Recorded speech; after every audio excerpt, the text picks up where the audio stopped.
Welcome to Mold Tools.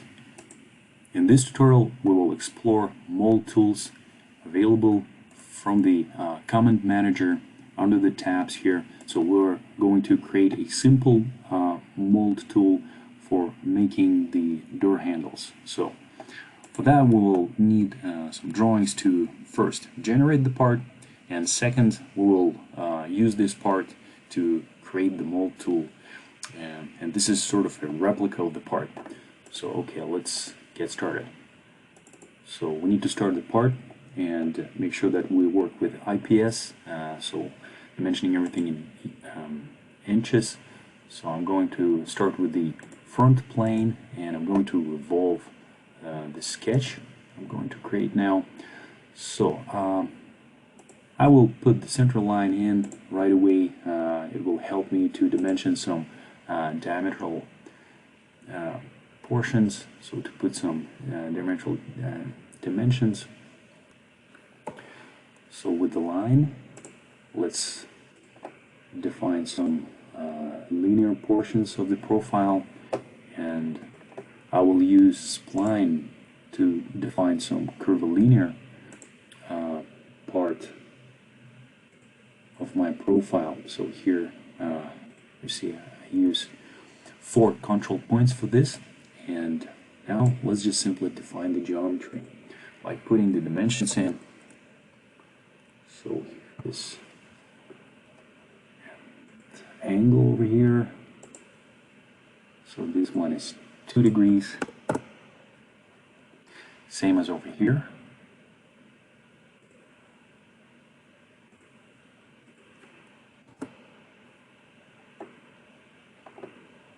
Okay, so the diameter for the left part is 1/2 inch, and over here 75. So let's just proceed with the spline.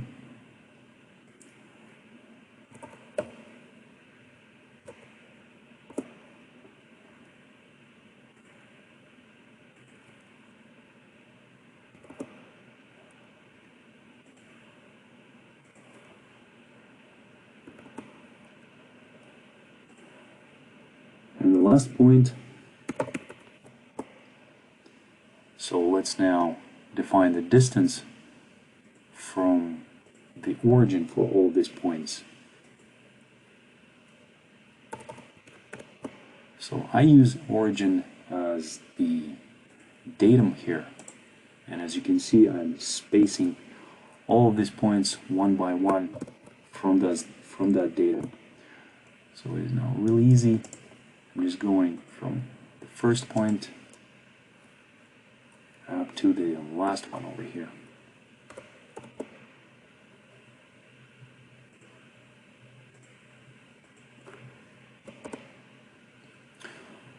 Okay, now this is fully defined, and we can continue and proceed with the revolve tool here. I'm selecting mid plane option, revolving it 180 degrees, and I will proceed with fillet over here.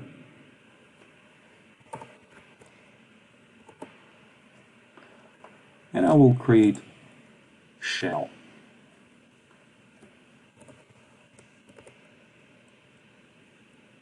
Shell, and make sure that it goes outward. Okay. Our next step will be ribs. So we need to create ribs on that plane, on that face. So this is similar to selecting the top plane, and here I will start the sketch with the line tool. So I will snap certain points to the inside wall, and I will also use some things that SolidWorks suggests me, and it is perpendicularity between each next line and the previous lines. So here I've generated W, and I'm going to put another W on the other side, like so.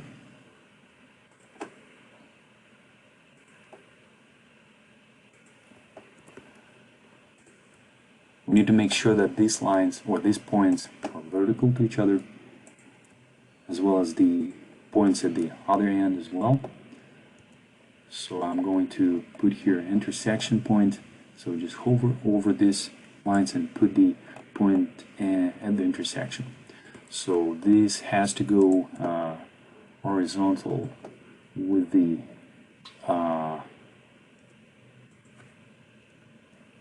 origin, so it looks like it is already. And so all I need here is to put the distance from the origin and also making these two lines perpendicular to each other. So now the sketch, this part of the sketch is fully defined. It's good to just finish it now. I'm not going to use any perpendicularity that SolidWorks is suggesting me. So instead I will just snap my endpoint to the center point of this arc. And also I will do the same for the other part. So similarly, we'll put here the intersection. So let's just zoom in to avoid snapping anything to this center points.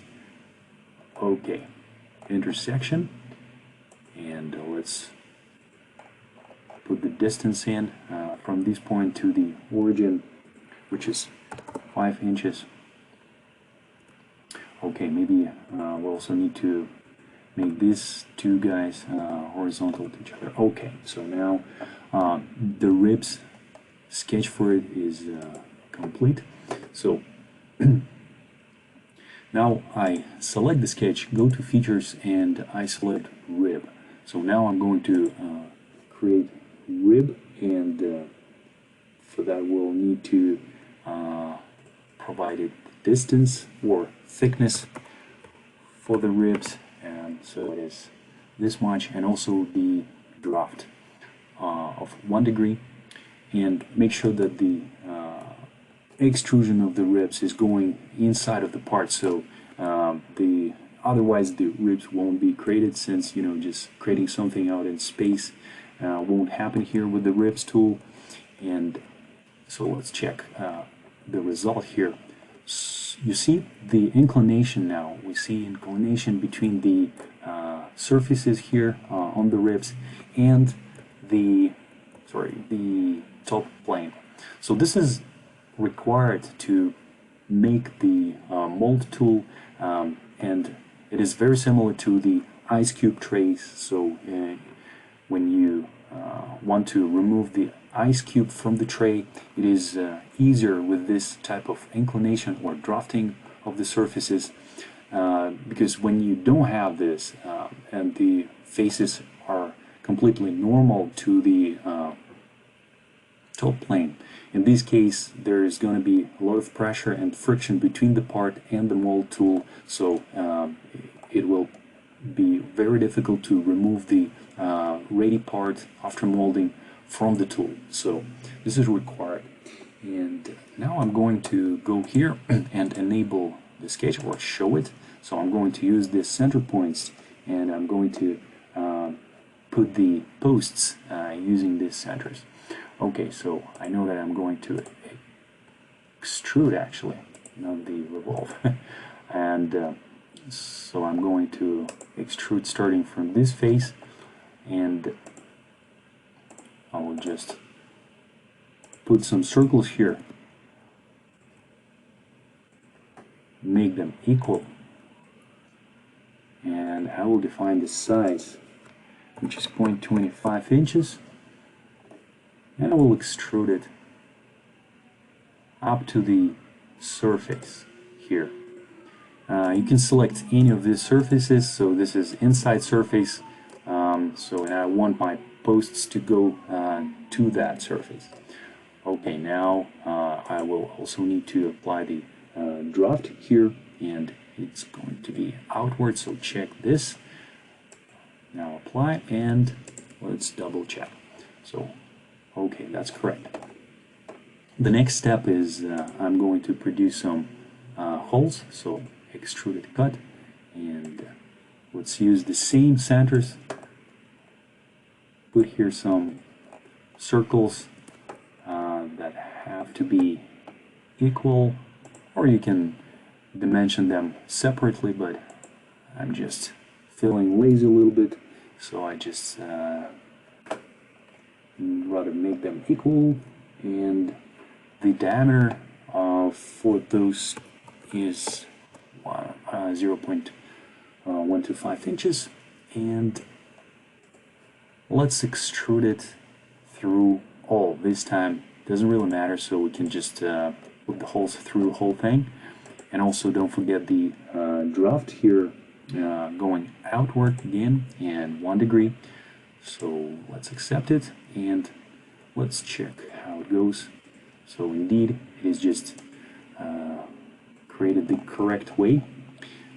So what else here? We want to produce some fillets here, and all of this edges they have fillet prescribed by the drawing, and this is 0.03125 inches. And instead of selecting them all separately one by one, so you just select one of them and look through the available options, and here you have all concave. So select 102 items to fillet them all at once. Okay, this is done, and my next step will be creating a logo here or some letters on this side, and I will start my sketch for that on the plane that is a little bit above the part. So here you see the gap, so I'm going to select the plane and start my sketch on. So let's use actually the center line. So here, according to the drawing, we'll just put our letters over here. So it's going to be 1.25 inches, and here 0.125. Okay, then go to text, then select this line and MET. This has to be defined here using custom font here with the size of 0.25, and also we would like to make it bold. And now this is ready for the extrude cut. Okay, now I'm turning this way to see what's happening here. So select the sketch, go to features and extrude cut. Now SolidWorks is suggesting me to cut this way. I don't want it, so I want the cut to be at every point along this edge, kind of going to the same depth, so the cut is even. So here it's going to be this much of the depth going from the surface of the part. So select the surface and don't forget about the draft, 1 degree. And for this to happen, we need to reverse the offset. So let's check it. Okay. Okay, the draft is applied correctly. Now I won't need this plane anymore, and also the sketch number 2. Okay. What's next? Here, let's select these 2 circles, or we need to produce a chamfer of 0.625 inches, and the part seems to be ready. Here from now on we will move to mold tool, and mold tool, the creation of the mold tool will begin with draft analysis. So click this and select the top plane.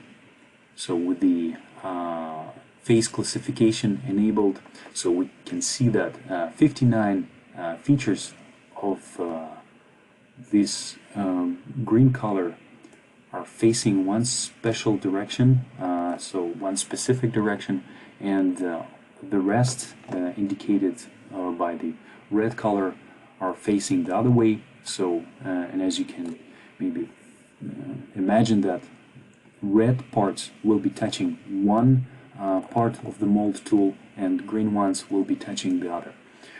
Okay, so we don't have any surfaces requiring the draft, so everything is drafted correctly, and also we don't have any straddle faces.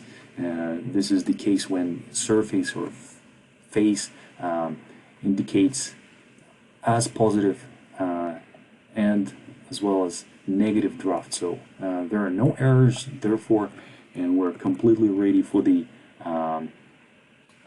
generation of the mold tool. So half a degree here selected, and also we want this to be enabled to help us throughout the process. Okay, so here we'll move to parting line. So we'll need to generate the parting line, which is simply the line that sits on the plane which delineates two future parts of the mold. Okay, so this is again half a degree, and the parting line is selected. So SolidWorks pre-selected it for us correctly, so we just accept it. So what it was warning us about is that we have some open holes. So these two, we need to take care of them. So when you select the shadow surfaces, SolidWorks suggests what to do with the open holes, and it's going to shut them off at the bottom here. So let's accept this, and let's move to our next step, which is creation of the parting surface. So let's see what it is. The parting surface is simply attached to the parting line, and it is an extension that ensures the proper connection between the mold tools and the parting line. Okay, so here we would like to put 0.25 inches and accept. Okay, our next step is going to be this. So we will create the plane. I can just simply copy this one downward, and it's going to be spaced half an inch from the top plane.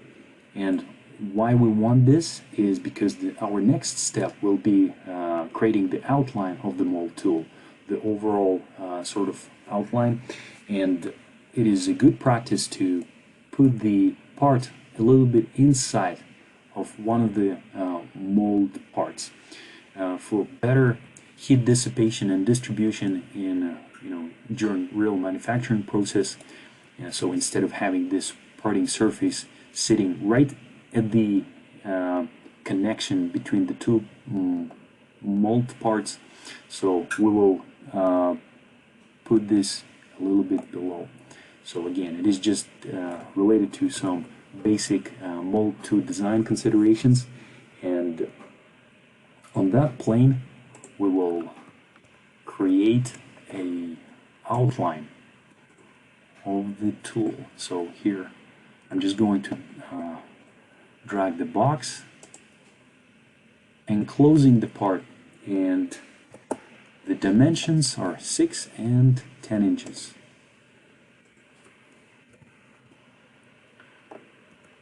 So what we need to do here to fully define the sketch, again, so select this midpoint and the origin and make them horizontal to each other. Now also we will need to define the distance from this line to the origin, which is 1.75 inches. So now the sketch is fully defined, and we can use this one to create the cavities of the mold tool. So splitting tool, okay, select the sketch and go to splitting tool, and as you can see that upper and lower portions of the mold tool are generated. So let's leave 3 and 2 inches for them respectively, with the interlock surface enabled. So 3 degrees, let's leave this, and this is pretty much it. So now the tool is generated, so we don't need this anymore. And also maybe let's hide this line, and we are good to disable or just uncheck the draft analysis. So we don't see anything inside.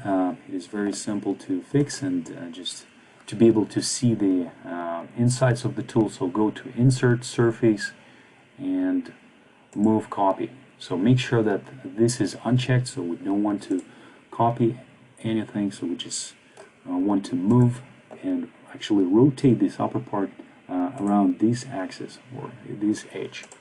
How much? 90 degrees or so. Let's just accept the change and enjoy the result. So this is our actual part. So as you can see, it copies this surface completely, and it is situated, kind of laying on the lower part of the mold tool. So how you can visualize the bottom portion, bottom part of the tool is you can just hide this, that, and that surfaces, and also parting line in the solid bodies. So now you can clearly see what it is, and that would be very difficult to maybe start right out, creating the mold tool without any parts. And so this process and workflow is very robust, so you just use the part itself and create a replica, sort of copying the part completely from the bottom and from the top portions, so creating these two parts of the mold tool. Okay, so